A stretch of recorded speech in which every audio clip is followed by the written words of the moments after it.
Real fast, I wanted to tell you about my new podcast, Upworthy Weekly. It's a lighthearted news podcast. It comes out on Saturdays, and I have forced my co-host, Todd Perry, to join me here to help me tell you about our new venture. Todd, why should they listen?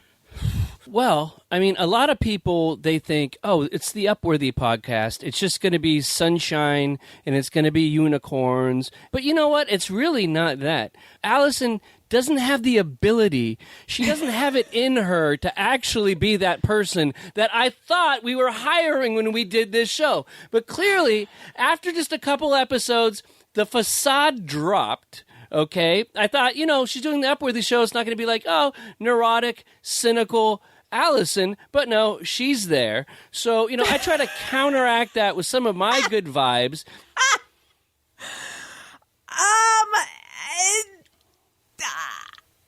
I would argue that if one person is coming off as a little bit cynical and unhinged right now, it's not me. It comes out every Saturday, wherever you get podcasts. Bye. Allison Rosen is your new best friend. Allison, with her the good times never end. Allison Rosen, doing the wavy pencil dance again. Allison's your new best friend.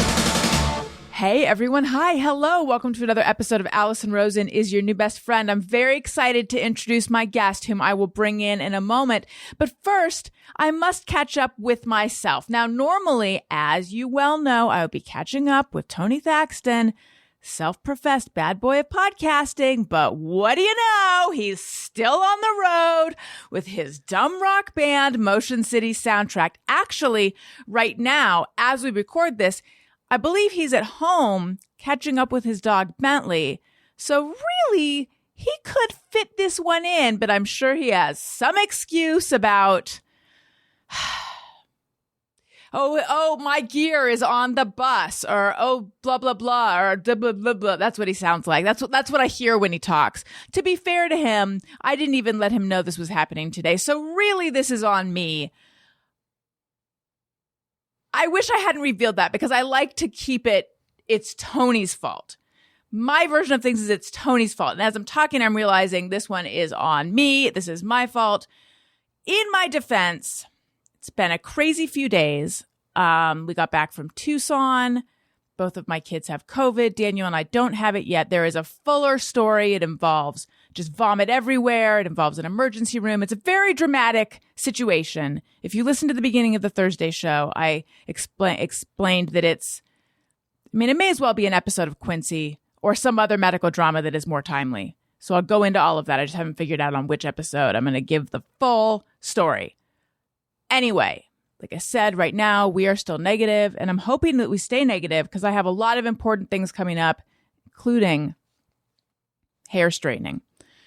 Now, and I know that Tony would want to be here because my guest comes from a world that Tony is all about, and that soon I'm going to go pro soon. And I know you do know what I'm talking about because you've probably seen, you've read the episode title or description. It's not often that people just play an episode blindly. I don't know. Okay, so my guest, very well-rounded. He is a wrestler, a comedian, a children's book author, an actor, a podcaster. He hosts Art of Wrestling, Wrestling Anonymous, unless it's actually called Wrestlers Anonymous. Nope, it's Wrestling. I got it front row. Trust your gut, they say, and they're right. They also say on multiple choice, go with C. I don't know if that still holds. It's been a long time since I've listened to advice like that. Wrestling Anonymous. And I feel that there were other podcasts in the mix as well. And there's also other entrepreneurial things that have happened and that are happening. Like I said, very well-rounded. Please put your hands together for Colt Cabana. Hello. Wow, what a round of applause. I know. I keep a whole live audience. I'm so excited. In my studio. Hello. Welcome. Hi, new bestie. I know. Can you believe it? We only just met, but we already go so far back. I think, yes, many weeks of booking dialogue. Well, what they don't know is... Won't hurt them. So let's go on. No, okay. Well, we don't have to go into the full saga. We can save that for like the director's cut. We're going to need something for the director's cut of this episode. Is there still that? I mean, let me segue right out of town. I used to love director's cuts on DVDs, and I don't think that's a thing anymore, is it? I don't. Which I believe was the first podcast. Think about that. Oh my God, I was going to say you're kind of right. Why am I withholding 100% of the correctness? You are right. Right? Just watching a movie, not watching the movie, and just three people talking over it. Yeah. Yes. And I loved it. That was very fun. I loved Wet Hot American Summer. I listened to, and I don't think they called it the director's cut, but it was like the DVD extras, the bonus material. Director commentary, I think. That's what I would say. The director's commentary, yeah. Why don't they do that with podcasts? They really should. Wait, why don't they do that with podcasts? The director's commentary of podcasts? Yes. Oh, make the director's commentary from movies into a podcast. That's a great idea. No, that was not what I meant. Listen, you called me entrepreneurial, and now you see how my brain works. No, but that's a better idea than my idea, which what was your idea? Why don't we get like old episodes of our respective podcasts and then record commentary on top of them? That's very fun. Like, oh my God. But you know, the problem with that is it's like, if I talk about a podcast episode from 10 years ago, I don't know what new commentary I'm going to have about it. I think it's more like, hey, you know this guy who likes to talk about himself? Listen to him talk about himself, listening to himself. What an ego on that one. Yeah. How many bonus episodes of that do you think you can get out of that? Oh, right. That would be, man, you know, with my flailing Patreon business, that might be a smart move to shift over to commentary on my own podcast. Do you, for me, the barrier for that would be just that, like, technologically, how do I do it? It shouldn't be that hard, though. It'd just be like lowering the levels on the old one and somehow making it so that I can like lay a track on top of it and you'd be able to tell which is the new one and which is the old one. Well, you obviously have to either A, auto-tune yourself in the new one, or B, like a good Todd Glass reverb, I think. Yes. And then they would know, oh, this is the future you, obviously, the new version. Right. I'm telling you, we're on to something. Mm-hmm. But also your idea was good. I don't mean to take away from that. Well, now that I think about it, I did and do a show called The Art of Wrestling, which I started in 2010, and I kind of like I was doing it weekly for like 9 years, and now I kind of put out in batches here and there just to keep it alive. And now, but back in the day, like, you know, when you're coming to like the Christmas special or the New Year's special and you want to, you know, kind of take off for a week or two, you kind of try and find something to do. And I would do like me just reading the list of guests and going over, because as a wrestler, I traveled the world. I'm in a different place every single week, much like a comedian would be, I guess. And I would talk to these people in a locker room every week. It would never, you know, like this is before the Zoom era of COVID and all that stuff. So there would always be a fun story of like how I booked the person or what show I was on. And that was always like a fun recap. So in a way that is kind of a commentary, if you will. Right. So my question completely left my mind. This is, I know what I was going to say. Sorry. So we were going to save the true back and forth. I mean, it's really like, you know, take like Keats or Emily Dickinson or any, you know, great poet. They'll publish a book of their letters to other luminaries. So they could publish our booking emails back and forth one day. And I think that people could learn a lot of our mindset, just what we had going on. So we're going to save that for a posthumous release. And I don't even want to think about that, you know, but also, we could at least... Go ahead. I'll trust your references. Thank you. Yes. But we could at least, I hope, talk about why this episode is happening today instead of tomorrow. Can we please talk about that? Because that's very exciting. Yeah, of course we can. Of course. Okay. Now, it was going to happen tomorrow, but initially it was me that needed to reschedule, which again, when people look at our, letters back and forth, they can discover all that went on. But then you got in touch needing to reschedule because Tony, lay in some kind of fabulous sound effect here. Tony Thaxton. Take it away, Colt. I got a text from a friend. Do you want me to read the text? Please. Yeah, okay. Tony, you might have to wait for me to.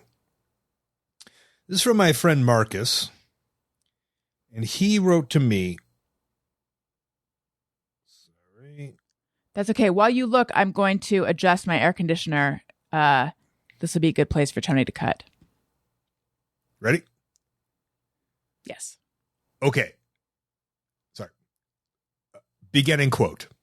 Okay, this is going to sound crazy, but Friday night, you drive up to Milwaukee. We see the Backstreet Boys in the front row, and then you can either drive home or crash at my condo, and we can watch comedy videos while talking about how amazing our night was. I could probably even order a pizza or something, or there's a Subway, and I can ask them to scoop out the bread for you.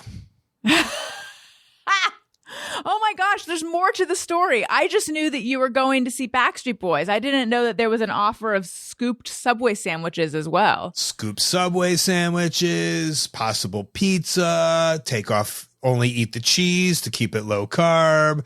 Also a night of yenting about comedy. Yeah, I know. A lot of fun's going to go down. I have so many questions. Okay. If he had just offered Backstreet Boys, wouldn't that have been enough? Because that's all you mentioned to me. You didn't mention the comedy and the protein-rich fast food. And wait, did I also mention front row? Because you told me front row, but I didn't hear that in the text. Now I'm thinking that yes, you it's in the lied. text. Front row. Okay. Front row. That was the big kicker. Right. Seeing them front row. But you know what? Even if he was like, I got tickets, but I know he's a friend of the Backstreet Boys, I believe. So I feel that it's just going to be a fun night of boy band goodness. And now myself, I am a big fan of 90s old school R&B and hip hop, but it's not like I am a diehard Backstreet Boy fan, but I mean, who's not a diehard Backstreet Boy fan, like, Right. So I know of their catalog. I will be enjoying myself. Okay, I'm going to embarrass myself here because I sometimes confuse. Of course. I also You do asked too. if Lance, I thought I was like trying to name the Backstreet Boys and I was like, Right. Frank, Kip, Lance, Skippy. And so Lance Bass is in NSYNC. Justin's in NSYNC. Joey Fatone. Oh, I was going to say Federline. Federline. He's in Britney. Oh, yeah. Or was. Oh, oof, there it is. Okay, Joey Fatone, he's in sync, right? I had believe him on my so. show. Yes. Okay. All right. So we're looking at the wrong band then. AJ. Okay. Kevin. Oh, Evan. Kevin. Skippy? I don't think there's a Skippy. There was a Skippy in Family Ties. There was. You know what? We can do this. Let's put our heads together. Okay. Nick Lachey was 98 Degrees. So there's no Nick Lachey. Wait, okay, you said AJ. Yeah, I'm just remembering. Brian Luttrell. Latrell Sprewell? Nope, just Brian Luttrell. Okay. I believe he is a Backstreet Boys member. Backstreet's back. All right. Now, who are we thinking? That is Backstreet Boys. Yeah, you said AJ. So we got AJ, we got Brian. Kevin. I believe there's a Kevin, but not a Federline. I think it's another Kevin. Kevin. Yes. Kevin. Oh my God, how am I blanking? Oh, there is a blonde one. Do we look it up? I mean, I can't tell you. I couldn't tell you. I think we just look it up. Okay. Tony, this is where you as the producer. Oh, you're not Should be here. Yeah, I know. This is where Tony could really. And You know it being in the music business also, Tony. Come on. Right. You know what? I'm going to use I've lost you. Here you are. I'm alive. Yeah, I know. Okay, I'm going to use my phone. This is really. I can Google this for you. Okay, here we go. Nick Carter. Oh, that's the obvious one. Kevin Richardson, Brian Luttrell, AJ McLean, and Howie DeRoe.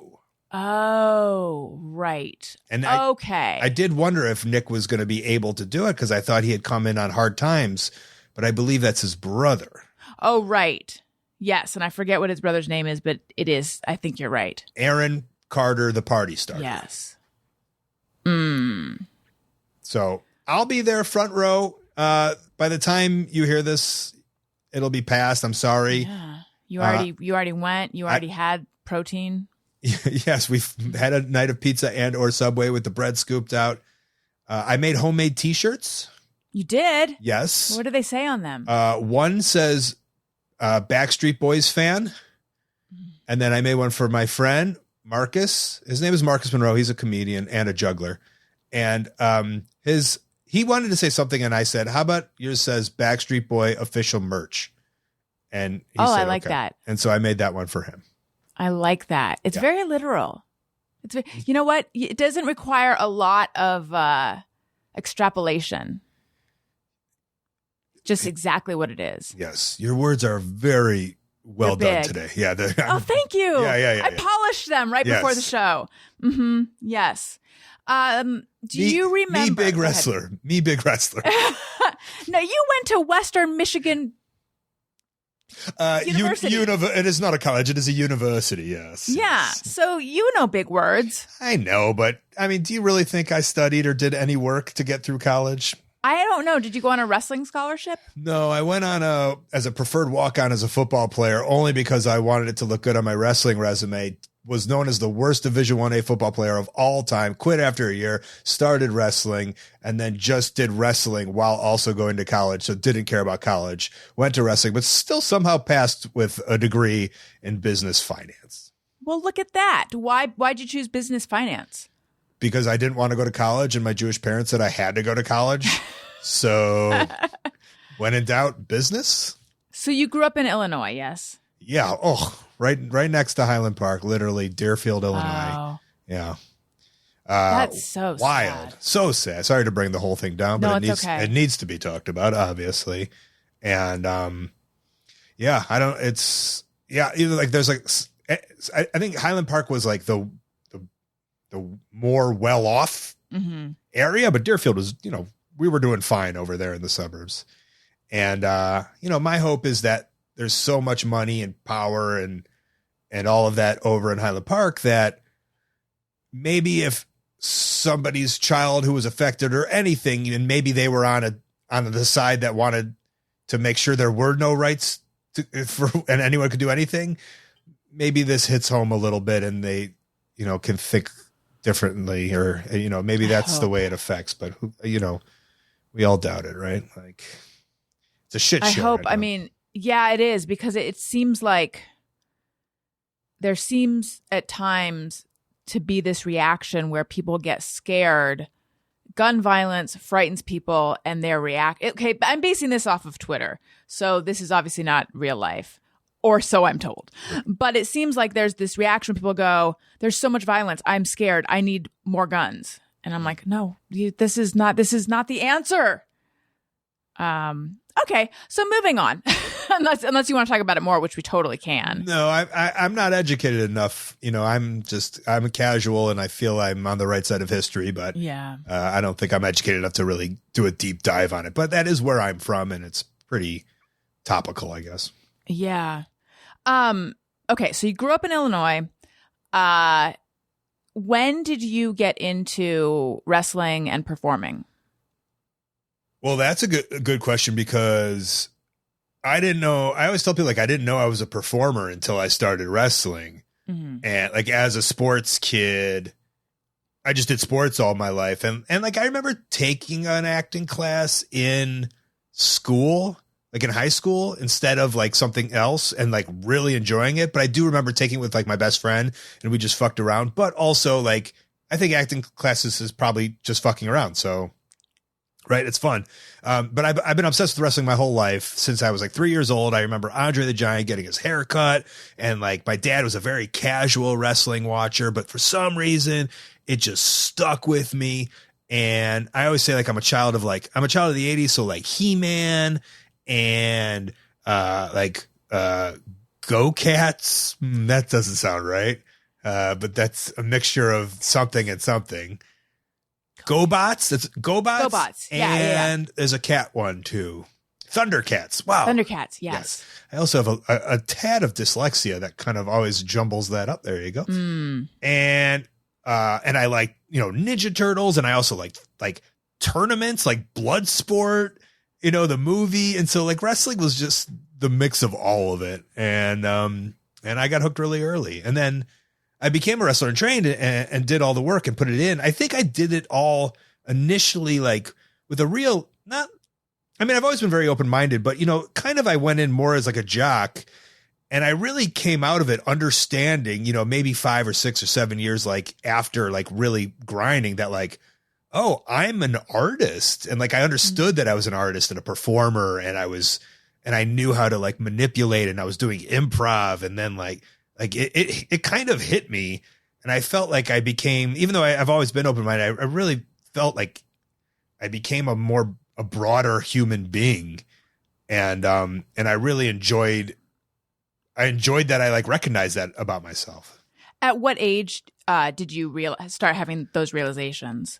Well, I started training at 18 to wrestle, and I would say like 24, 25, that I really understood that, that I was a performer.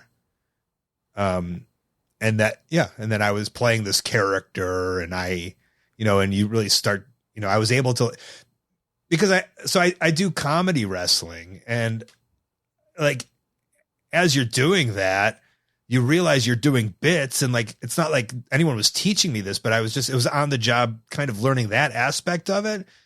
And and then once you put in your own head that like, oh, I know how to make them laugh, I know how to bring them up, I know how to bring them down, and not just in like yay and boo from, me pounding on somebody, but like how to get a laugh, like why I'm getting a laugh. And then you kind of like start deconstructing comedy, and I'm doing it for wrestling purposes, but I'm realizing that, it's because I'm putting comedy in my wrestling, but I'm not deconstructing wrestling, I'm deconstructing comedy. And so that's kind of where I started to put it together. Okay. So I have what is going to be a dumb question. Despite my fancy words, I have a dumb wrestling question. I'm here to answer anything. I am very new to thinking about wrestling. The aforementioned Tony, not here, and Pete Bonavita from the Star Wars Minute, who does my videos. They are good friends.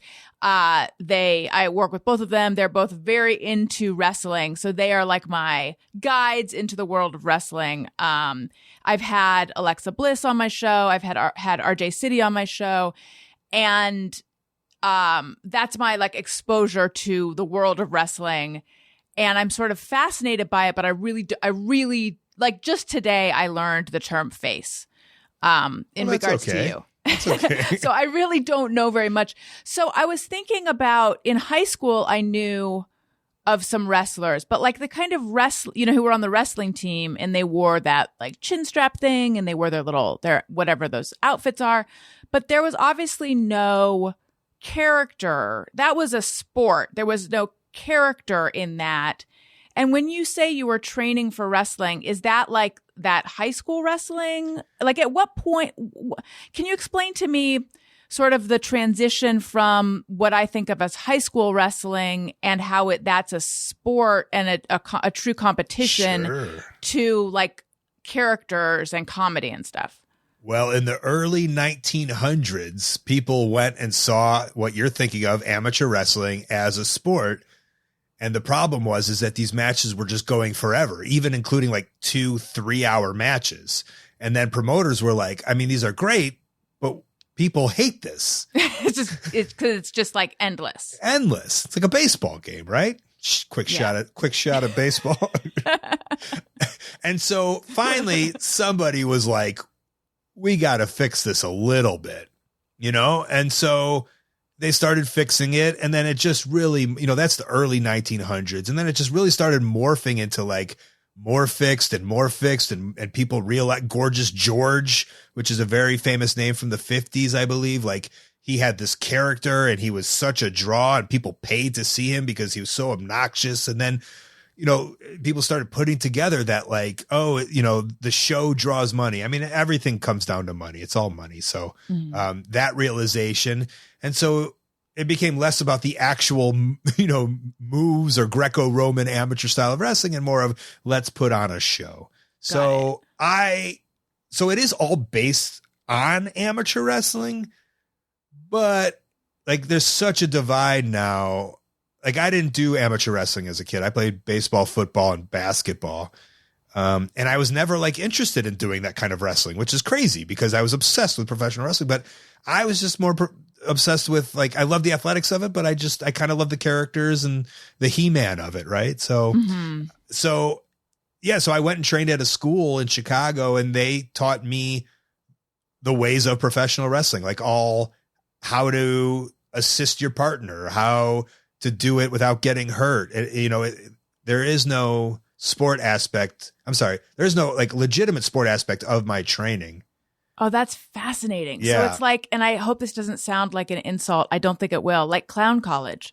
But I would also say, yes, it would be very much like, so the falling is like clown college. I would also say, pairs figure skating. Ooh, yes. Would be another great example. Because when you say, you know, like me working with RJ doing a match, you'd be like, well, that's not a sport or, you know, or where's the athletics in that? But, you know, somebody working with another figure skater, they're not working against each other. They're working together as a team. So it's kind of, those are very much the same. But yes, the pratfalls and the falling down and not hurting yourself, I would say is a lot like clown college. It's such a mixture. It's like it's so something other than everything else. It's such a weird part of Americana, which also I think has always made it the redheaded stepchild, you know, but also I think has drawn maybe the weirdos, myself included, to it because it is so different than everything else.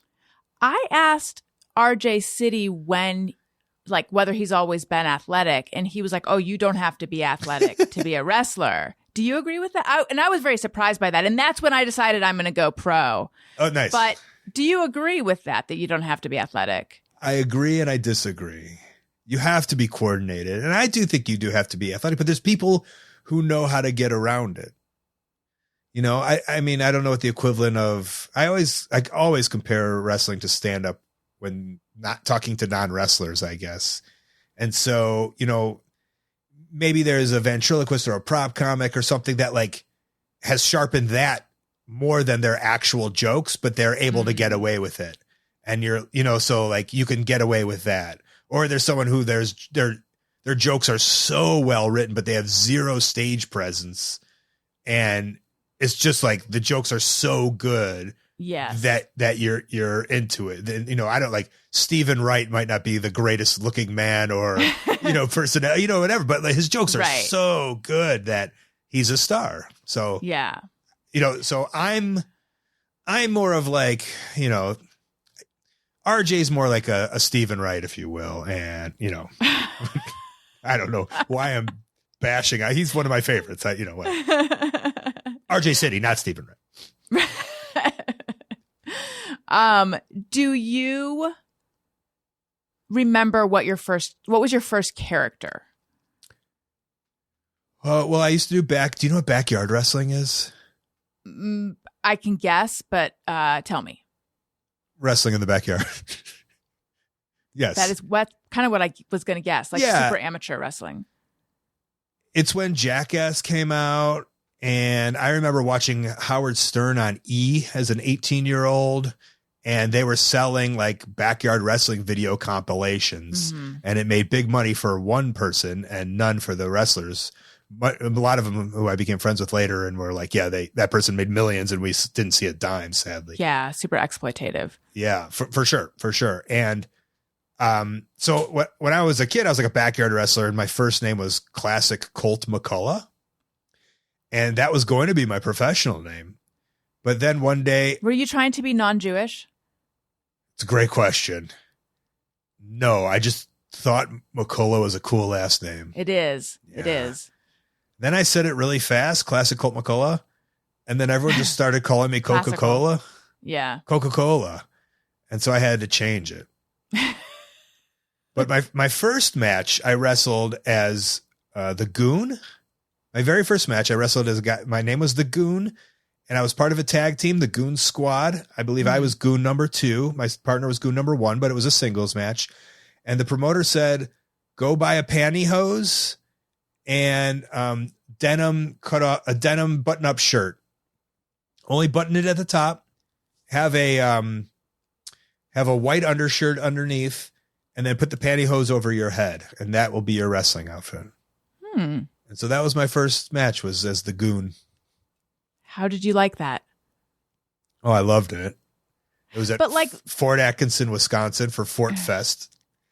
But that's just so that's an outfit. What did you have a persona that went along with it? No, not. I mean, we were just like generic bad guys. Yeah, and then like shortly after, I was just Colt Cabana. Very soon, but there wasn't really a defined character. And I much like comedy, I think it just takes you years to find your voice.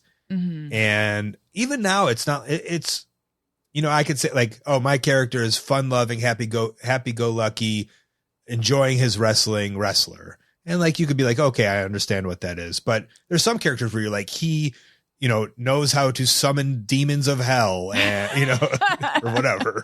Right. He sits on a hell mouth. So given that I now know the term face, I understand that you're a face, you're a good guy, you're not a heel.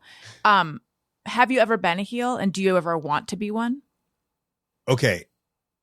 I have been a heel a couple of times, but I'm most notoriously a heel, which is a bad guy, and I'm going to go do this very soon. So if you're listening, I'm going to put in a plug real early, if that's Matt okay. Classic. No, I'm doing that soon also. Okay.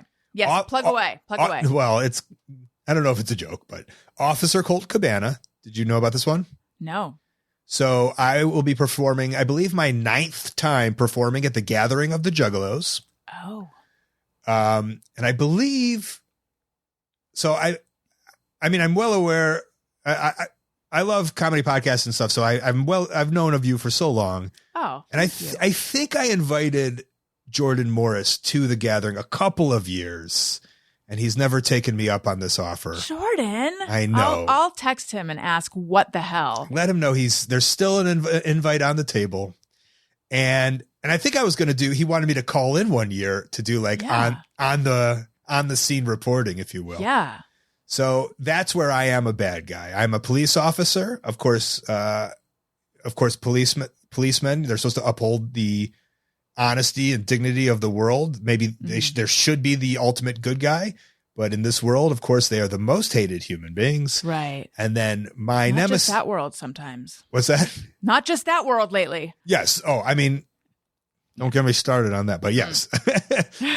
But it's just fun that like he's the ultimate bad guy, and then the ultimate good guy is a wrestler named the Weed Man, who comes to the ring smoking a blunt in a wrestling mask, and literally puff passes to the whole audience, which maybe in COVID times we don't do, but right. I did do a show in Milwaukee a couple of months ago, and not only did he do it, but everybody else did it. So I think in the Juggalo world, rules, they do not apply.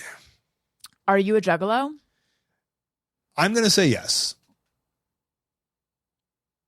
Should I ask it in a different way? Are you a Juggalo? I'm going to say yes. No. Do you enjoy the? I'm realizing you're just going to go with yes. So, I think it's easy to judge the world, the Juggalos in the world of the Insane Clown Posse, but if you really do a deep dive on them and just see, like, especially like the DIY, doing it yourself, making your own brand, making your own life, saying F you to everybody, and still being able to like put out a thing that everybody loves. Their story is so inspiring. And I've taken a lot from their business practices. I'm friends with them. I appreciate what they do and how they do it. And so like they give me their merch and I proudly wear it and I'll proudly say I'm a Juggalo. Do I have Hatchet Man tattoos on my chest? No, but like, I'll always sing their praises. I think they're great. And also their audience, I do believe is misunderstood. And I think there are a bunch of people who didn't have people and now they've found people. And I think that's the greatest too, that they talk about Juggalo family and Juggalo love. And yeah, they found a family when I think a lot of them were in desperate need of a family, something positive, and each other is positive. And for that, you can't hate on that. And I think it's really cool. And I definitely define as a Juggalo. Do you know the writer Nathan Rabin? I do. We partied at the gathering together. There you go. I was going to say, yeah, I've had him on my show years ago, and he used to write for AV Club. And I don't know if he wrote. Well, you might know. He wrote a book about the Juggalos, about the gathering and following Fish, I believe. Okay, yeah. Yes. So he has like a pretty. Is he a Juggalo? Or he has I would pretty say charitable view of Juggalos. Yeah, I think we're in the same book where we're like, oh my God, this is wild. Let's check this out. And then it's just like, wait, I support all that this is about. I guess we're Juggalos. What if I'm a Juggalo? You should, like, down. It's not I don't know where I fit. I mean, in life in general, I'm looking for a group to take me in. You're still looking. I mean, kinda. I mean, not really, Mom? but like. You got to be in mom groups. If I've learned anything, it's oh my God. New moms are in mom groups. Oh my God. How many are you in? Do you know how fucking awful mom groups are? I mean, like in real life, they're okay, but they on Facebook, they are so horrendously sanctimonious and filled with bitches. If I knew what sanctimonious meant, I would agree with it. Just full of themselves and how many do you think you're in? Oh, 1, 2, 3. I'm like in 4 online mom. Are you groups. are you a poster or are you a lurker? I'm a lurker. Okay. I'm a lurker. That says something good. That says something good about you, I think. Thank you. Yeah. Thank you. Yeah. I was in a real mom group because when I had Elliot, my first, because that was before COVID. Oh my God, what do they call? I'm having such a. What are your brain children's call? Is that the question? No. Oh, Elliot, what's No. There's like a name for your mommy group. There's like a very common name for mommy time. No. The gathering of the momalos. Something like that. Anyway, yeah. And so I'm oh my God, I can't remember. I can't believe I can't remember the name of this group. But I'm still in touch with some. One of my best friends is in that group. But anyway, you know what? Who cares? Okay, so Juggalos. I have a question for you before because you've been saying you're on the and sorry, I hate to I know I'm taking over podcast. That's okay. That's okay. But have you? I think the next key for you is because you're like I'm not sure. Like I'm learning about it. Have you gone to a underground live event yet? No. That's where it all changes. Mm-hmm. And I know you live in Los Angeles, so there's shows at the LA Globe called Pro Wrestling Guerrilla, which are amazing. But there's also other like once it because I go to a lot of comedy shows and I go to a lot of like for years a lot of like the independent comedy shows and like everyone know I'm sure like everyone knows like oh my God you see the guys before they you see them in front of 50 people and then the next week they're on Conan or whatever and like it's just so magical and then the people there will tell you about the scene. It's and that's like and then also like not only with instead of comedy but for wrestling like you're being a part of that like underground scene but then you're also seeing these like crazy feats of athleticism done for so few people just because the people love it so much, the wrestlers themselves. Mm-hmm. So it's very magnetic and like that's where I'll get a lot of people to really be like, holy shit, this is so cool and so fun. So that's my next. Yeah, that's my next. And I'm sure Tony will take you or there's people to go with. Mm-hmm. So you were indie for a while, right? Yeah, for very long. So I was independent In 2007, I signed with the WWE, and I was under the WWE for 2 years. I wrestled in 5 matches and 2 battle royals, and then they fired me in 2009. And then I was like, oh no, do I get a real job? I don't want a real job. I love wrestling. I guess I'll do some more indie stuff until someone hires me at the mill or however that works. Right. And then that's when I I was like, I'm going to double down on everything. And I actually stole a lot of stuff from comedy and watching the independent artists. I'll always credit like I made this documentary, and I'll always credit the Comedians of Comedy. I started doing these web series, and one was like kind of based off of Eddie Pepitone at the time had this series called Puddin' with Matt Oswald, I think. Uh-huh. And then podcasts, of course, no one was doing the style of podcast that was being done in comedy in wrestling. And so I started doing that, and just so many different, and even the use of Twitter and social media, just wrestling is so behind the times that I was such an alternative comedy fan that I just kind of started implementing it in wrestling, and it really started to catch on. And so then I kind of had this long, from 2009 to 2020, essentially, this crazy 4 shows a week in different places or different countries every single day or week. I've done a tour of Japan, literally flew right to England, did a tour of England, came home to do a show in California and fly to Florida the next day. And it was just a wild adventure. And then in 2020, I signed a contract with this new company on television called All Elite Wrestling. And then a month later, COVID hit, and the world kind of shut down. But crazy enough, then all of a sudden I had this every other week, I had money coming in. If I hadn't have signed that contract, I would have had nothing coming in. And whatever it was, it just happened at that time, and it was pretty wild. So all the stuff after being fired by WWE, when you doubled down and all the stuff that you were doing, that you had been, inspired from the world of comedy, all the stuff you started, that's when you started doing a podcast? Yeah, 2010, I started a podcast. Would you have been allowed, quote unquote, or maybe not, quote unquote, to do that while you were still at WWE? Yes and no. So when my podcast first started catching a lot of steam, I repitched it to the people at WWE, and they were like, they just said, we're not an audio medium. I don't know why anyone would care about this. Just so crazy, because it just it made my career, it just changed everything for me. And, I think there's a lot of short-sightedness in what they do, but there's also a lot of forward-sightedness in what they do too. A lot of people don't get podcasts.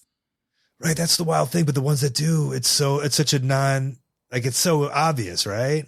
Mm-hmm. But that's why I remember Graham Elwood made that movie about it. Do you remember that? Earbuds. Yeah. Yeah. And it's just, it just made so much sense at the time. Yeah. Now, the podcast that you started in 2010, was that Art of Wrestling? Yeah. Did you start that? Okay. Yeah. Oh, wow. Okay.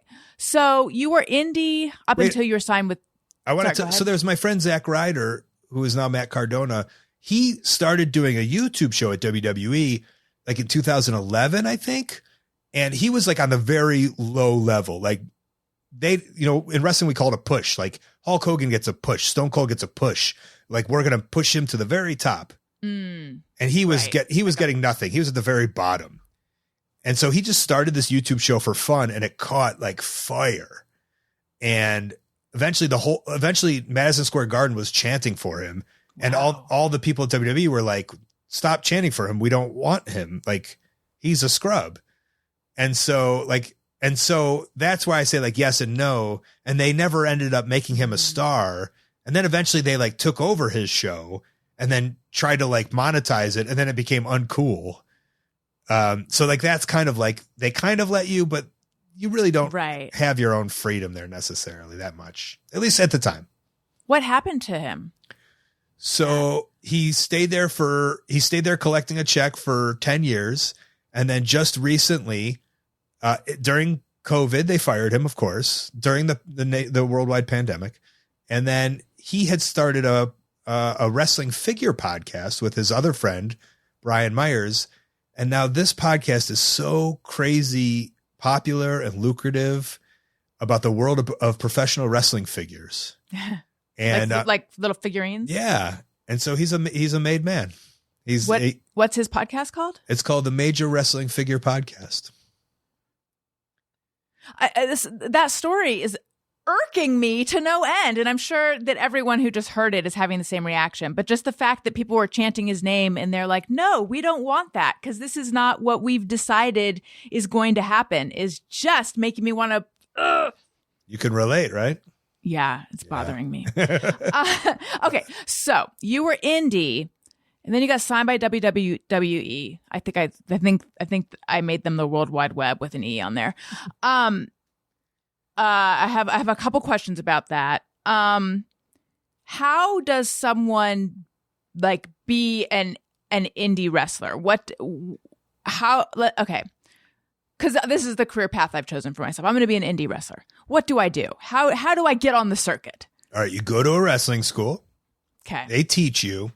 And then when you're good enough, they'll like help you get on some local shows. Okay. Or trainees at the school who are already wrestling on shows, they still train a little bit. Mm-hmm. They'll be like, hey, I'm going to get you on this show. And then you wrestle at that show. And then the next month there's another, local shows kind of run monthly, but it's not like if a stand-up show if Tiger Lily is doing once a month or whatever, like they're always changing the lineup. The wrestling for the most part is like keeping the same characters.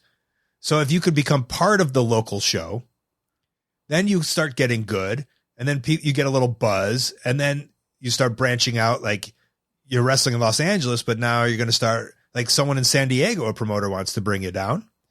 Then you start wrestling in San Diego. Then you start meeting new people and wrestling with other people. And people are like, oh, this person's good. I can get you here. Then you start driving up to San Francisco with a bunch of comedians. And then next thing you know, you're driving up to Seattle and you're maybe doing a whole Pacific Northwest tour. And then all of a sudden, like you're getting buzz and people want to fly you around. And is the promoter saying, I think it'd be great for you to have a match with this wrestler that we have up here. Why don't you guys get on the phone and talk about how the match is going to go? Or like, how does that work? Yeah. So that's the fun part that I love blowing people's minds. So I did an episode of the Chris Gethard show. Oh yeah. Great friend of mine. And he loves wrestling. And for his season finale on Fusion, he wanted to do a wrestling match. So, we did a wrestling match and I like came into the writer's room and I was like, tell me what you want. Like, what stories do you want in this match? And it was me, Gethard, pro wrestler Rhino and pro wrestler X-Pac versus Vacation Jason, a pineapple, a cantaloupe, and John Hamm. That was the match. And basically they were like, I guess, then they're like, well, we really don't know what we want. And then I was like, okay, how about this? And I start telling them like, okay, this person will start, they'll do this, we'll get in this, we'll move this, we'll swerve this at the end. And like, I watched a room full of people, creative types who do this. I watched their mind just get totally blown. And I like in the back of my head, I was like, oh, I'm impressing them. You know? And then that day, like, I was like, okay, I want this move. And then we want to do this. And then me and some of the wrestlers were like, well, what about this? What about this? And then within an hour, we put together a whole choreographed thing, which you would think would take 2 months to put together. Mm-hmm. Yeah. And so that's kind of like, I get to a show, if the show starts at 8 and I know I'm on like third, I'll get to the show around 6:30, 7. I'll get together with my person and I'll be like, hey, I want to do this, this, this. I do this, this, this. And the way as wrestlers, like, not only over the years, we've just, it's like this puzzle that we've just worked on for so long that the memory of it is it's just a muscle that we've grown in our brains. And I'm able to be like, I want to do this, this, this, this. And then we'll understand the segments of it and we'll understand the choreography of it. And then if I get to the show at 7 and we start talking at 7:15, I'll be ready by 7:45. And then if the show starts at 8, and then I'll do some stretching, put in my gear, put on my baby oil. And then by 8:30, 8:45, I'll be ready to do that match. Is there ever any like, well, no, I want to win. No, I want to win. Well, the promoter tells you who wins. Oh. Yeah. Oh. Because it's all based on the story they want to tell. Okay. But I want to get this move in, and then me being like, I'm too old for that. I don't want to do that. That's going to hurt. You make your own gear, right? I do. Is that true? Yeah. Always? Since I would say 2003. Like you have a sewing machine and and bobbins and all that? That's the extent of my sewing machine. Oh? Can you see it? There it is. Look at that. I see an iron. I see a sewing machine. Talk again so that the camera goes to you. Talk again? What? I mean, I have to move my camera. Yeah. No, I mean, sorry.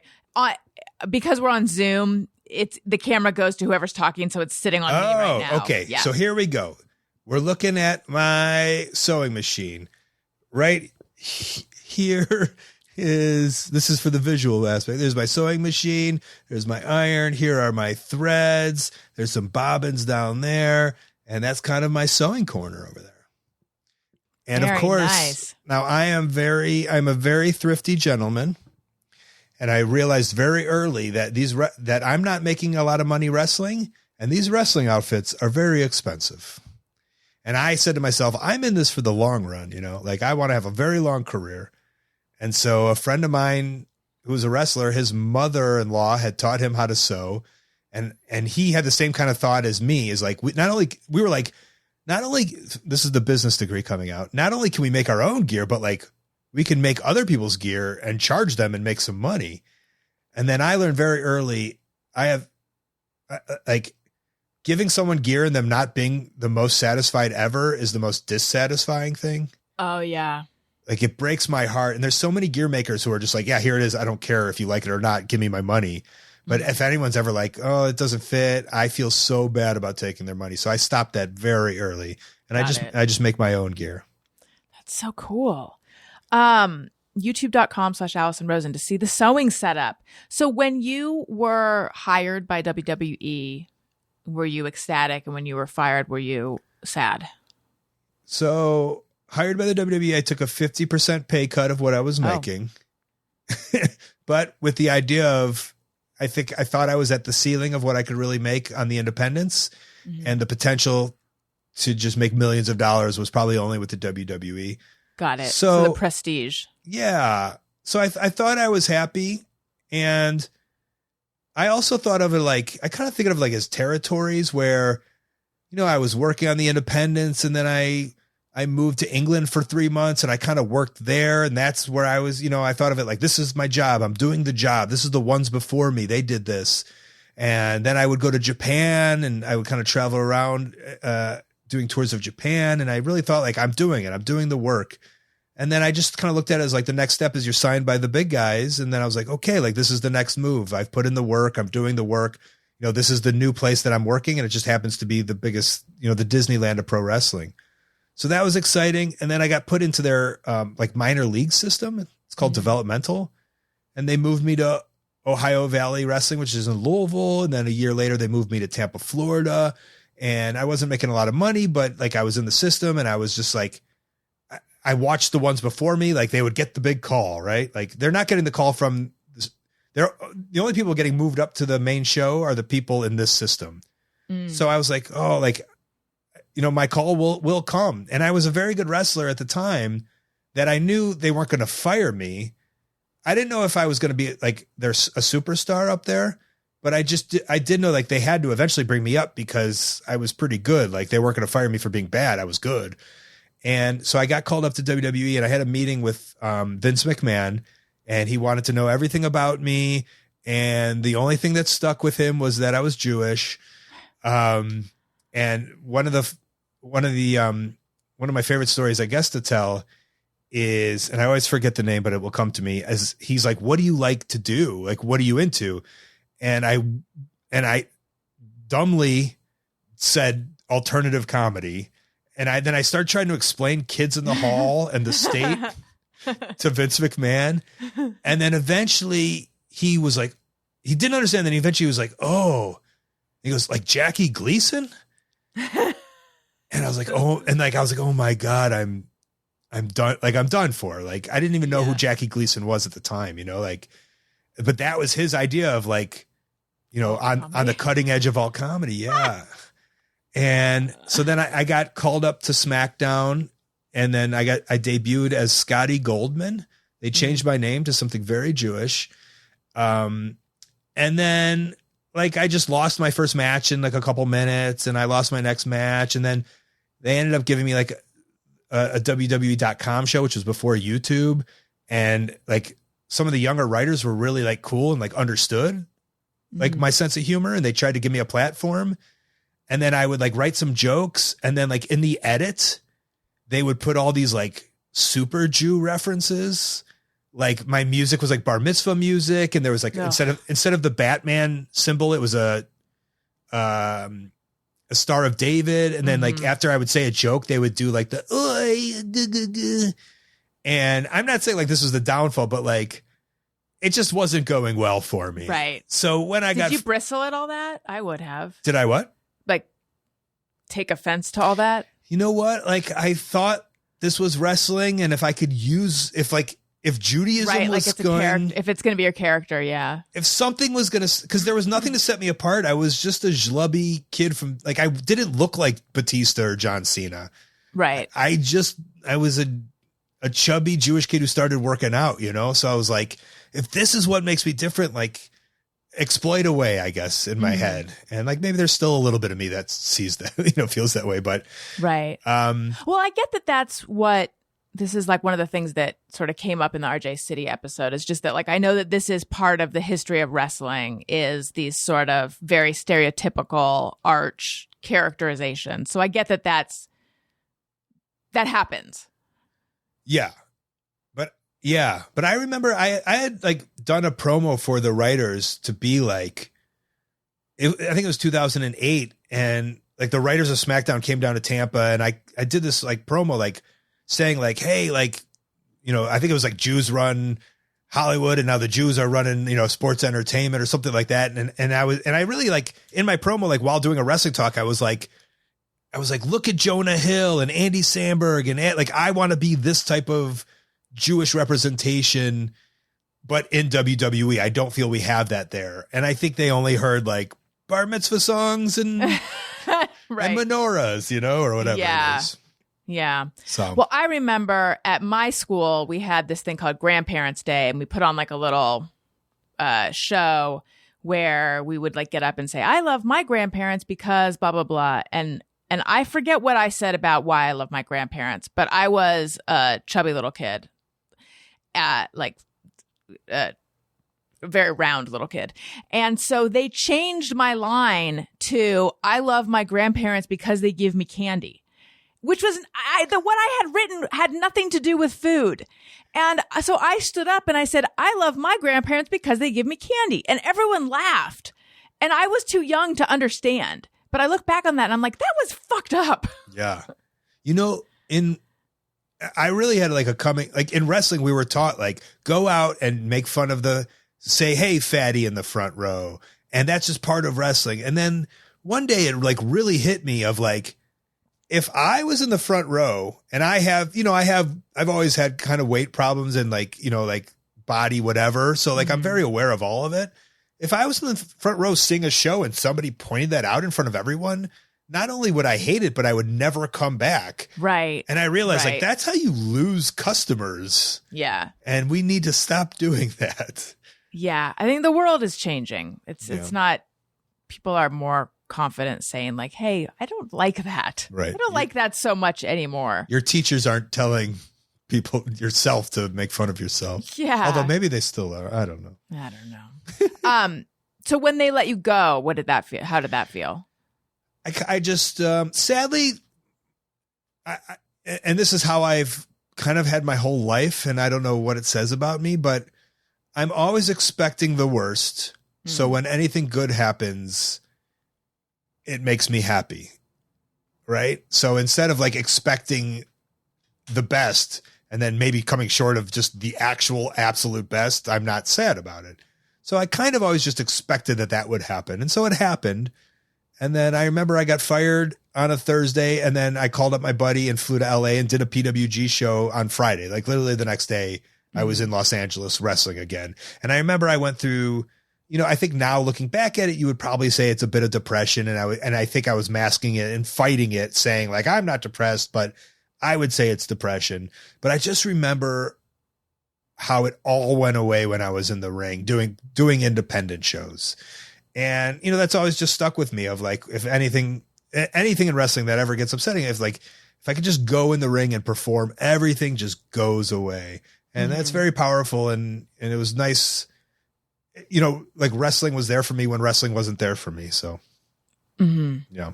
And so then signing with AEW after 11 years of being independent again, did you have any feelings of like, I don't know if I want to sign again? Yeah, all the feelings. I did. Yeah. And at first I didn't even want to, because I had some other deals like that were non-contracted, but like pretty steady gigs. One was with a company called Ring of Honor. One was with a company called New Japan, where I would be traveling to Japan, tagging with this Japanese wrestler. So it was a pretty cemented deal. And then there was also this AEW that was offered to me. And I think I was just like a steady like I'm heading into my 40s. Maybe a steady contract is the right thing. Also, maybe it would be nice to be featured on television, even if it's just a little bit. I never expected to be the top of the show, but just that would be a nice, like, hey, Colt, you've been at this a long time. You deserve a couple of matches on television, and your parents can watch you, instead of YouTube, they can turn on their TV and just watch you. And so I think that was kind of the overlying decision in that. And yeah, but yeah, I think a lot of people, like that's the end all be all, but I had set up this life of, not only do I not need contracts, I don't want contracts. Mm-hmm. So it wasn't a life-changing move for me. Really financially, like it was kind of just on this, it was just a parallel move for me. It just happened to be that this company was going to be featured and the talk of wrestling, but I'd always kind of made my name like on the underground of wrestling. And it's not like I was ever doing it on the top of wrestling. Right. So yeah. Let's take a quick break. And then when we come back, some questions from our listeners. I want to quickly tell you guys about Real Paper. If you're like me, you are always looking to make sustainable swaps in your life. Perhaps you are looking for something that's not wrapped in plastic, doesn't use any harmful chemicals, and hopefully doesn't involve chopping down any trees. My new favorite sustainable swap is Real Paper. Real makes sustainable toilet paper that uses fast-growing bamboo and is always shipped in plastic-free packaging, even down to the tape on the box. The great thing about bamboo is that it's a grass. And just like lawn, it can be cut and regenerated without harming the plant or the soil. So they're able to harvest the same plant over and over again instead of cutting down trees. And this is certainly preferable over the usual plastic wrapped toilet paper that comes from our old growth forests. The conventional stuff contributes to deforestation and habitat loss, all for something that we use once and then flush down the toilet. I mean, assuming you're using it the traditional way, which I'm going to assume you are. Look, this is Real Paper. I'm holding it up right now. If you're just listening to the audio podcast, perhaps you can hear me holding it up. I'm going to hold it up into the microphone. I'm just joking. I mean, I'm literally holding up to the microphone, but there's nothing you can hear. But it's very soft. It's soft. It's as strong as you want it to be, but it's as soft as you want it to be. It's great toilet paper. I recommend it highly. Real Paper is available in easy, hassle-free subscriptions or for one-time purchases on their website. All orders are conveniently delivered to your door with free shipping in 100% recyclable, plastic-free packaging. If you head to realpaper.com/bestfriend and sign up for a subscription using my code bestfriend at checkout, you'll automatically get 30% off your first order and free shipping. That's Real Paper, REELPAPER.com/bestfriend, or enter promo code bestfriend to get 30% off your first order plus free shipping. So let's stop flushing our forests and give Real's tree-free paper a try. 0 trees, 0 plastics, 0 compromises with Real. Okay, we are back. So I am on Patreon, patreon.com/Allison Rosen. And there's all sorts of fun stuff there. You can get bonus episodes of my bonus Patreon podcast, which is called The Friend Zone. Just had a very juicy episode with Stephanie Wilder Taylor. We have a solo episode coming up. It's an Ask Me Anything, where people have asked me anything. And also, guests that people love. I've done special episodes with them where we've asked them questions that I wouldn't ask them in polite company. That makes it sound like I've asked them really rude questions. Have I? I don't know. You have to be a Patreon subscriber to find out. It's lovely where you can text me and I'll text you back. And you can see videos of the Thursday shows and other stuff. Subscribe for a year, get 2 months for free, or you can do it monthly. Patreon.com/Allison Rosen. And you can ask questions of my guest. That was a great read. And I don't even think you read that. No, that was all up here. Okay, here we go.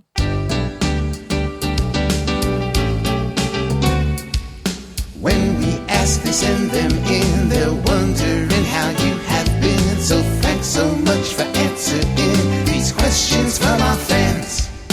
All right, Whitney C. wants to know, who's a non-wrestling related celebrity he admires or did when he was younger? Whitney Cummings? Not that Whitney. What's the no? Different Whitney. I was so enamored with Whitney Cummings asking a question, I didn't listen to the question one more time. Well, that actually could be an answer, but who's a non-wrestling related celebrity he admires or one that he did when he was younger? Okay. I weirdly credit Demetri Martin. Oh, I love him. For my change in professional wrestling. Like I was watching all the specials and there was just stand up and then like the Comedy Central special of him just like drawing and guitar. And it was just so obscure and odd. And that's when I was like, this is comedy, but it's not. And that's where I was like, wait, I can be a wrestler, but I could do weird stuff. And so I really based off of him, started seeking out so many other just different, odd, eclectic comedians. And I really credit him, that special, for opening my brain and eyes and ears to you can do you can make whatever art you want within your genre.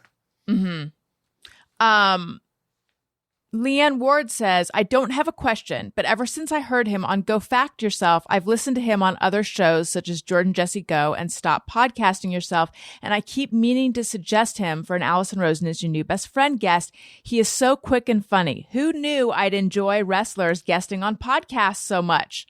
So there you go. Oh, that's so kind of you. I think you have done Go Fact Yourself because I think I listened to that episode, right? Yes, I have. It was during the pandemic, maybe. No, it was before because we did it actually in person. Oh, I'm so jealous. I wanted to do it in person. So. It was really fun. Yeah. And so my area of expertise was facts of life. And then Gloria Loring, who had sung the theme song, was the expert who came out. Oh, and was it the best when they came out? The best. The best.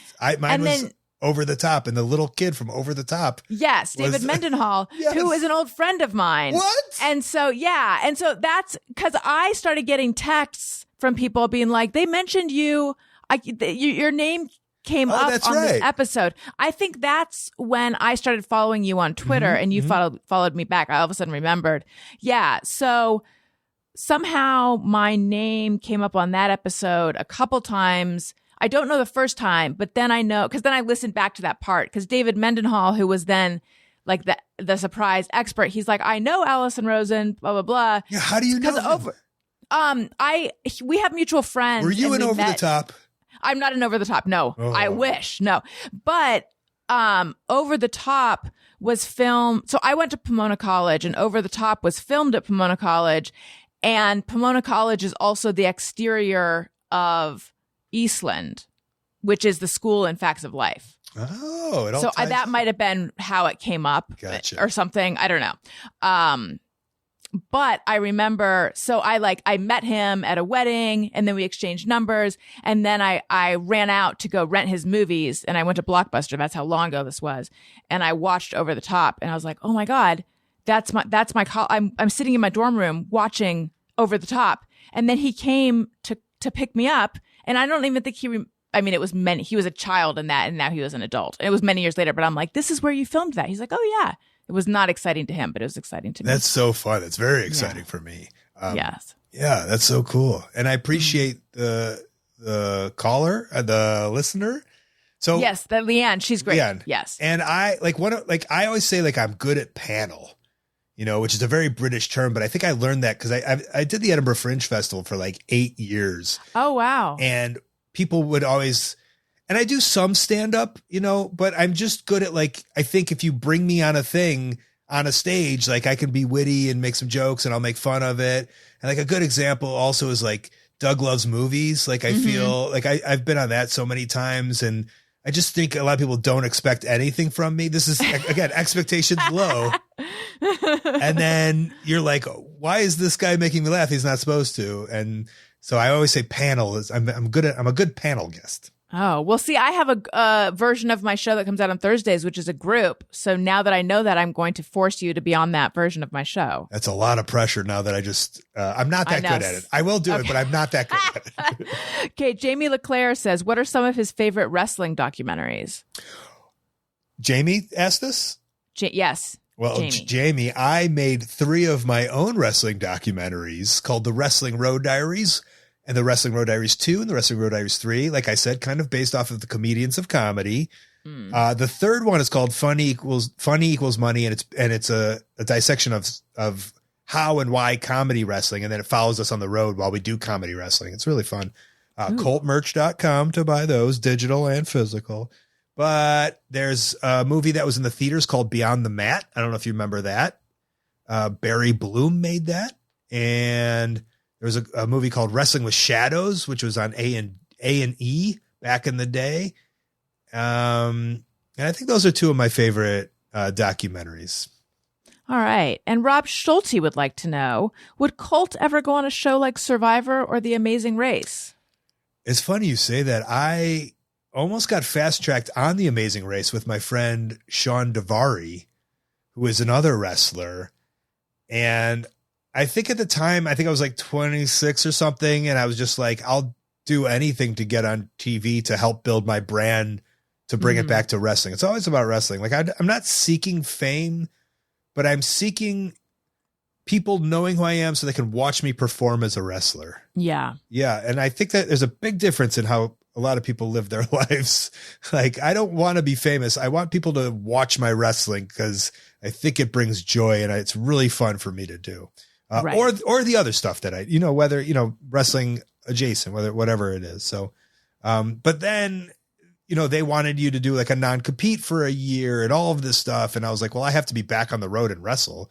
So it just wasn't really a reality, because a lot of those booking agents, I think like work at WWE is like producers or, like the talent scouts, like a lot of the producers I feel on those shows in WWE is like a big crossover. So a lot of them know about the world of wrestling. It's interesting you say things like wanting to do things that'll just sort of increase your exposure.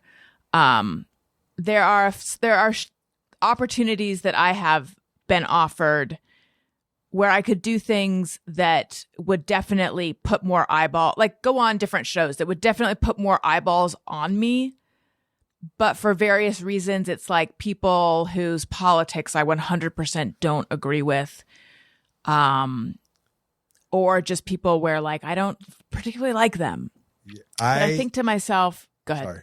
No. I turned down Man Cow. Do you know Man Cow? Yes. Yes. Yeah. Yeah. It's things like that. But then I think like, am I making an error in this world where like exposure and, like the game we're in is exposure to a degree, but it's also integrity. I don't know. Yeah. What do you think? I don't do a lot of things. It's like, I know I'm comfortable in my life and I'm able to say like, it's not like I need this because I need a bump because I don't have a car. I have a car payment. I can't make it. It's like, I'm comfortable. I've done the work, I've done so much of the work that I've made a life for myself. So I don't need to do this and I'm not going to do it.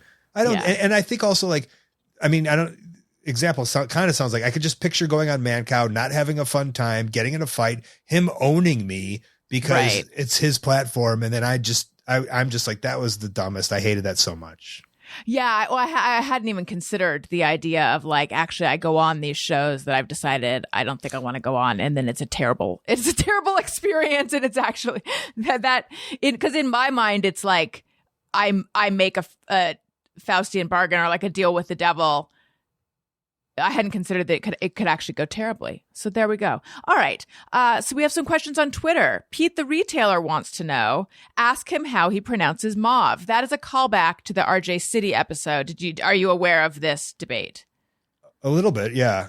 Oh yeah. How do you pronounce it? However you said it. Mauve. That's how normal people pronounce it. There's a lot of people who pronounce it mauve. Evidently, I had no idea. I don't even know what the word is. It's a brownish purple. Yeah. Oh, it's a color. Yeah. I would say mauve. Yeah, that sounds right. Thank you. You're welcome. Thank you. Pete apparently pronounces it mauve as well. And people in England and Canada, there's parts of the country that say mauve and parts of the world. And that's insane to me. Okay.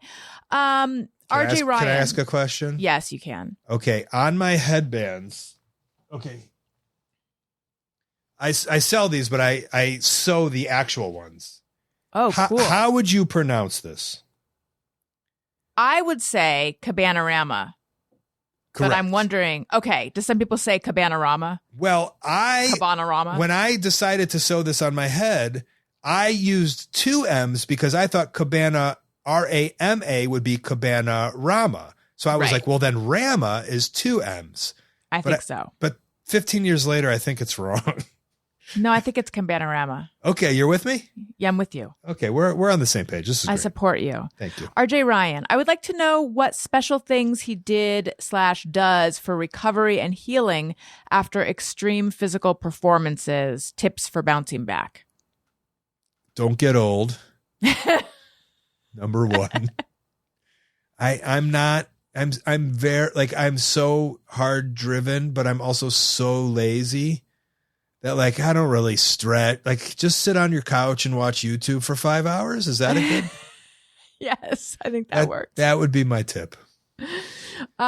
Nick Wester, PI. What's the name of that steakhouse in Japan that all the wrestlers go to? It's called the Ribera Steakhouse, and you get a free jacket when you go there as a wrestler, as a foreigner. And if you're a foreigner and you go there and they don't give you a jacket and you're like, can I have a jacket? And they're like, no, you get real sad. But I got 3 of them, so I'm doing okay. 3. Okay. Greg Heller, friend of the show, freaking guest. Could you ask him about Red Delicious apples? They're so maligned, often deservedly so. But if he's had the chance to sample them fresh before they grow soft and mealy in a warehouse, perhaps he has a different opinion. Thanks and be well. Hi, Greg.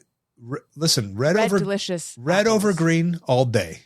Really? Red over green all day. Wow, I know you said it twice, so you mean business. Red over green all day.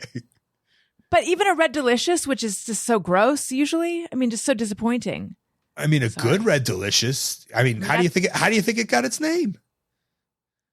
Madison Avenue. Probably. How do you feel about a Honeycrisp? Everyone's all about Honeycrisp, and I don't think they're that good. I don't think they're as good as everyone says. I mean, I once listened to a Planet Money about how apples get called and get called their name, and that sounds interesting, and all of that kind of stuff. But to me, there's just a red one and a green one, and then kind of like a mixture. I think it's called a Pink Lady. Yes. And I think I like Pink Ladies over everything. I'm going to go with Pink Lady with peanut butter and $13 peanut butter. I buy the RX. Is that the kind that separates? Yeah, it's the RX bar, but it's peanut butter, and it goes fast, and it's smaller than all the other peanut butters. But you know what? It's $13, and I'm gonna splurge. Is it chunky? No. Smooth. Okay. Did you? All right. Were you writing that down? No. I'm looking. I'm looking over all the questions and seeing if there's any that are bubbling up to the top that are worthwhile, and I don't think so. So but in my head, you were writing down not chunky, I will write it down now. Thank you. Not chunky, smooth. Thank you. My mind, I'm sorry, if I seem not present, it's because half of my mind is still stuck on the fact that at Subway you can ask them to scoop your bread. Yes. I didn't know this. It's a thing I do. And then also you want them to do it from the heel first. So like picture Do they use a from the spoon? butt. No, they do it with their hands, and it's different from like there's great scoopers out there, and there's people who pick the bread out, the carbs out, but you want a scooper. Those are the real artists at Subway. Are you how low carb are you? How low no carb? I mean, I if you're try eating apples. Yeah, I try not. No, I like fruit and that stuff. I just try to eat healthy. I remember, so I was on the Doughboys, and then like, Oh yeah. I thought it was really fun, and then like I sadly started reading the Reddit, and they were like, he's like making fun of us because because he eats differently, and it's just like, no, I have so many. It's just like my issues. It's not your issues. So I try to eat healthy, but I just get away from it so much. But then like my mind's like, eat healthy. You have to. You work in a spandex. Stop it. Right. Do you have, so Just Me or Everyone is the segment where people wonder, is it just me? Is it everyone? Do you have one? Yeah. Sometimes I ponder on something I have thought or done. Is it just me or everyone? Is it just me, or does everybody mimic the way people walk in front of them when walking behind somebody? Like in a making fun of them way? See, that's where I tried to explain this to someone, and they were like, you can't do that. You're making fun of them. And it's like, no, if you walk the coolest, I want to like, I'm so enamored with like how, like, are the feet spread? Are they in? Are they normal? Is there like, are they a little like back and front? And then you watch like the curvature of the spine or how their shoulders move. And then I try to like get that pattern down, and they can't see that. And I'm by myself just listening to a podcast, walking down the street, but I'm so intrigued by it. And I feel it's so fascinating. And I'm wondering if it's just me that does that, or does everybody do that? Well, I have never done that, but that is fascinating. That is like, those people who begin to pick up other people's accents? Yes. This is like the gate version of that, except that you're saying you do it on purpose. It's not, you don't just accidentally start to mimic it, right? You do it on purpose. I just want to see if I can like get it down. Yeah. I think That's real actor stuff, I think.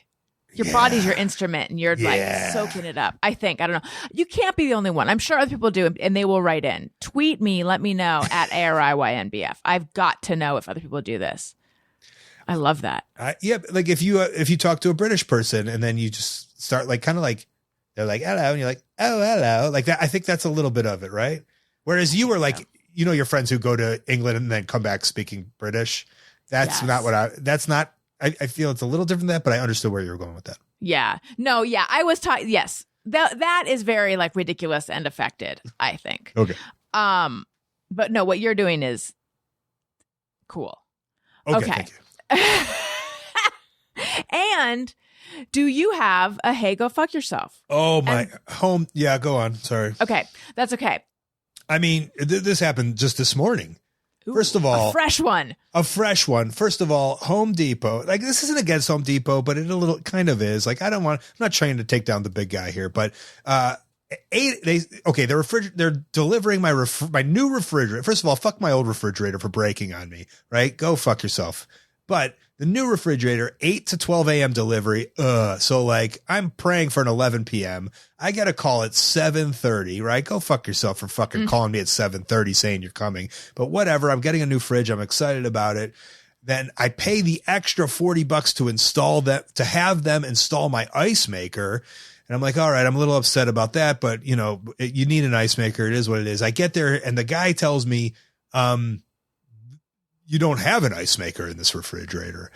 And I'm like, what are you talking about? And then I'm just thinking that Home Depot sold me a plus $1,000 refrigerator asked me, would I like them to install the ice cube maker, and then also have the line to it. It gets there, and there is no ice maker.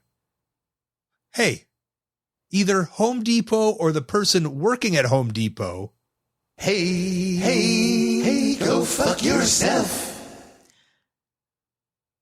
I am blown away Thank you. by this story. My nurse, I am getting a little bit too frazzled for this segment. I had stopped doing it for years, not because of my physical health. I stopped doing it because I didn't.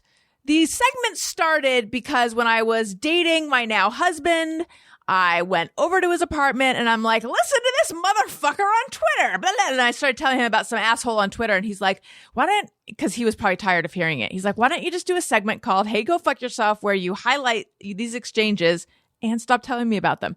And I'm like, good idea. And then we started. And then I was like, I've got to stop encouraging the trolls, you know? And so I bring it every now and then, I bring it back and then I put it away and then I bring it back and put it away. But I no longer do it about like Twitter exchanges. It's about this kind of stuff. But this is getting me very steamed. First of all, how can a refrigerator not have an ice maker? Where are you supposed to get the ice? The store? It's 2022. This isn't the 1930s. And a refrigerator that's over $1,000 doesn't have an ice maker? Over $1,000. I could imagine like a $300 refrigerator that just keeps stuff cold and also has a freezer. But is this what is it? Like where is the freezer in this expensive refrigerator? Well, first of all, I only want a freezer on the bottom, refrigerator on the top, because I don't want to bend over. So obviously fridge is upstairs. It says French open or something like that.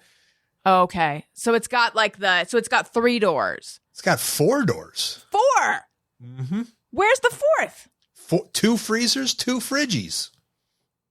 And no ice maker. And no ice maker. And it has a line to an ice maker. There's like a thing in the back where you would put the nozzle.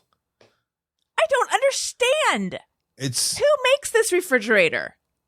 It is a company I really haven't heard of, to be honest. It was like Haier or something like that. No, that's a good one. Oh, you know them? Well, it's like HAIER or something like that. I mean, just because we recently, because I've had to buy appliances recently, so I feel like I have heard of them. Higher. This makes no sense. Yeah. Home Depot, get your shit together. Thank you. You did you buy this online though? No, I went to the store. I'm sorry. I know why, but I need something stronger than a hey, go fuck yourself. Because I was thinking you just clicked on the plus $40 for the installing the ice maker. An actual human being did this? So a human being sold this to me and then upcharged me for the ice maker, not only installation, but the parts to it. Okay. Is the refrigerator in your house right now? Or did you send it back? And is it running? Yes. And should I go get it? Yes. Are you going to exchange it for one with an ice maker? I don't think so. I already tipped both. I already tipped both of the guys handsomely. So I'd be out I'd have to do a double tip, and then it's just going to start adding up. Here's my thought process. Do you need ice? Right away I went on Amazon and bought one of the TikTok ice things where it's like a blue thing and you pour water in it and then you like take out a thing and then you crush it and it gives you ice cubes. Also, I'm not much of an ice cube man myself, so I never really used the ice maker.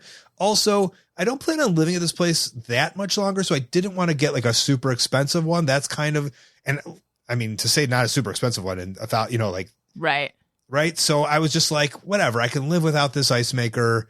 The next person's going to have that problem. And then when I get in the next place, I'm really going to do myself up, I think. Mm. All right. I can live with that if you can. Thank you. But still.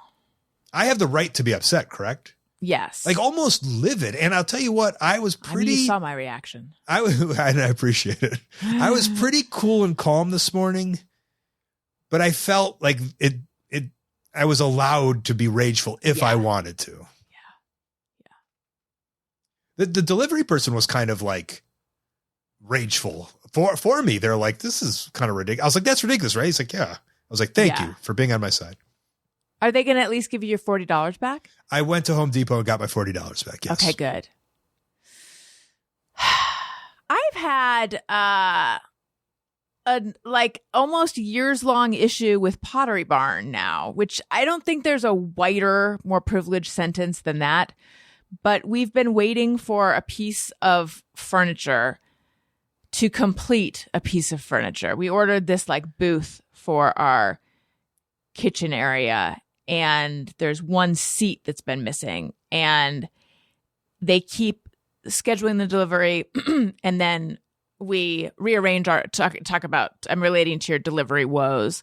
Like we rearrange our whole day to wait for it, and then it gets canceled. And I'm now forgetting all the times that this has happened, but it's been ongoing. And then there's been a couple times. Oh, and then they delivered it, but it was the wrong one, so we sent it back. And then another time they delivered it, but then it was like totally broken. They delivered it and it was damaged, but they were going to just leave it here till the right one came. But then they decided it was so damaged that it wasn't safe to leave it here. So then finally today they delivered the right one. But they had said to me, when it's finally here, because I had said, like, I feel like we should get some discount or compensation for this super long. And that's a great way to say it, is like, how am I? It's such a hard question to ask, but how am I going to be compensated is a great way to put it. So I like how you said that. Yeah. That might have been their word. I forget. That might have been their wording. I might have said, like, could we get a discount or something? I might have been more rude about it. But also there was one, like, it's going to be here, between something and something. And then they called it like 7:30, like, we're here early. And that was a real pain in the ass. But they had said, like, when it's finally in, when you receive it, then call and we, explain what happened. We're sure that they will, do some discount or compensation or whatever. But now that it's finally here, I find that I have like no energy or motivation to actually deal with it. I got to find it though. They wore you down. They wore me down. Yeah, it's a great Maybe business I do move. have COVID. I know. Because I wish that I had kept records of all because I feel like I need to go back to my emails and like chart, like they said there, it was 5 times of they didn't come out or whatever it was. Actually, they would have that on their end. I just feel like I can't just blithely call up and be like, it's been a pain, and I need to sort of have some facts behind me. What? You should just give up. You should give up. I should just give up. You're sad. You'll lose a couple bucks and whatever, but your sanity will be fine. I know. Just get it out of your head. You're right. I don't know though. It's expensive furniture. You're right. Okay. You know what? This has been delightful. Thank you so much. You before that you were talking about you said I have had, and I was like, oh, she's going to say the greatest time talking to you, but then you were like, I have had an issue with Pottery Barn. And I was like, my ego, I was like, oh. But, oh, yes, it has been so much fun, Allison. I have had the best time talking to you. Hey, I knew that's what you were going to say. No. I gave you total false. I just had to share my Pottery Barn experience, but I have had the best. It's because I've had the best time talking to you that I didn't want to end the show without first sharing about Pottery Barn. No, that was my own ego put in check, and it needed to be. But I've had the best time talking to you for real. It's been really fun, and I've been such a fan from afar for so long. I feel from all just because I've been listening to podcasts for so long, and you've been on podcasts for so long, and you've been like, you're always on the right circles of podcasts. Oh, thank you. Yeah, you're on the ones that I listen to, and and you're in the right group. You got a good. Oh my God. Got a good crew. Yeah. Talk about egos. Yeah. Thank you. This is what I need to hear. I've had an issue with Home Depot. Yes. You know the world that we need to break into, Colt Cabana? The NPR world. I've done that. Do you ever find yourself thinking like, wait, don't tell me, that needs a dose of Colt Cabana? Well, so this new podcast that I've been putting out, Wrestling Anonymous, was like it was the NPR in my own head. I was making my own NPR, but I've done some WBEZ stuff. How'd that go for you? It's always fun. I had this. What did I have? I was like featured. I had like a Rolling Stones article written about me once. That's great. That's cool. Yeah, and then it got so much buzz that like the local like WBZ, which is Chicago, which puts out This American Life, but like they don't really have anything to do with it, but everybody knows them from that. They like reached out to me and they brought me in, and then this guy who was like very established and had like a sweater on, and like this microphone that was just like the most gorgeous microphone, and like you could hear like him talk is so crisp. You could hear his sweater. Oh, and I was just like, I've really done it. But yeah, like I'm with you, believe it, because I do have a weird variety of podcasts, and like there's a lot of comedy, and there's like some other, but there are some NPR ones, and like I feel that like I wish the wrestling and NPR world can weave into each other. But hey, public radio, call us. We're here. Yeah. Let's do a public radio show. What would we do it on? Telling people to go fuck themselves? Yeah, we'll tell people to fuck off. Customer service. Ice makers. Do we need them? That's episode 1. Ice makers. Do we need them? The number, 888-3535. Let us know. We're here for you. Drinks. Some people like them cold. Some people like them warm. 78 degrees on the hour. Rush hour. See, we'd be great. Yeah. Tell everyone where they can find you. Plug all your things. I have so many plugs. I'll just take a rest. You just share them all. At Colt Cabana on everything social, Twitter, Instagram, TikTok, YouTube, Facebook. I was on an episode. I spent 7 weeks in Australia filming 3 minutes of an episode of The Young Rock. Watch that. Season 2, episode 8, Corpus Christi, it's called. I'm going to be in Los Angeles, July 29th. I may or may not do a character called Matt Classic for Lucha Vavoom at the Mayan Theater.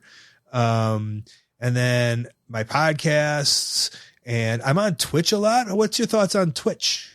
I am always feeling like I need to spend more time there and understand it, but I don't. I started it when I was in a global pandemic, and I never played video games before, and I just started one and tried to figure it out, and the community was so helpful, and like now I'm like full in. Like I'm playing video games every day. I'm like, people are supporting. I'm making some money. I'm like entertaining. It's so fun. I really like it a lot. So twitch.tv/Colt Cabana. Check out AEW, check out Ring of Honor, check out those movies. I wrote a children's book. So all my merchandise is at coltmerch.com. And I have like cute stuff, like a little Colt Cabana plush doll. That is cute. Yeah, and t-shirts and all that stuff. And I don't know. And there's a lot more, but that's all I could think of. Perfect. Thank you. And you guys, if you like what you're hearing, or even if you don't, make sure you're subscribed. Leave me a nice review. Click 5 stars. It helps out the show. Tell your friends. Listen to my other podcasts, Childish and Upworthy Weekly. Follow me on social media at Allison Rosen on Twitter and Instagram. And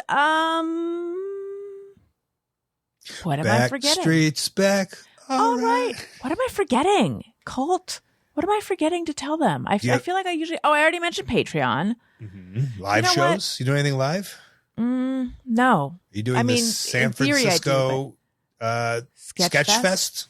Well, let's see. It's July right now, and that is in January. So probably not. Not pretty this. Close. Yeah. You have a show? I don't know. Doing anything at Largo? No, I don't have any live stuff coming up. And now that we left the house and got COVID, I will just be at my house. But check me out on YouTube, youtube.com/Allison Rosen. And a Patreon, patreon.com/Allison Rosen. And online. Slanging t-shirts? You know, my merch situation is depressing. I have been intending, it's been like 2 years of it just at a standstill. And I started to get it like moving in the right direction. And it's on me to send a bunch of images to the woman who's going to design the website. So just you wait, you guys. Just you wait. Just you wait. You know, for the last 10 years, I've been on billboards all over the city of Chicago for a company called 1 Hour Tees. So I know a person who could make some t-shirts for you. Oh, I got to check them out. Listen, this has been delightful. Listeners, thank you for listening. I love you. You matter. Goodbye. Hey, do you know about the Allison Rosen show? We had a good time, but now we gotta go. Yeah, Allison Rosen is your new best friend.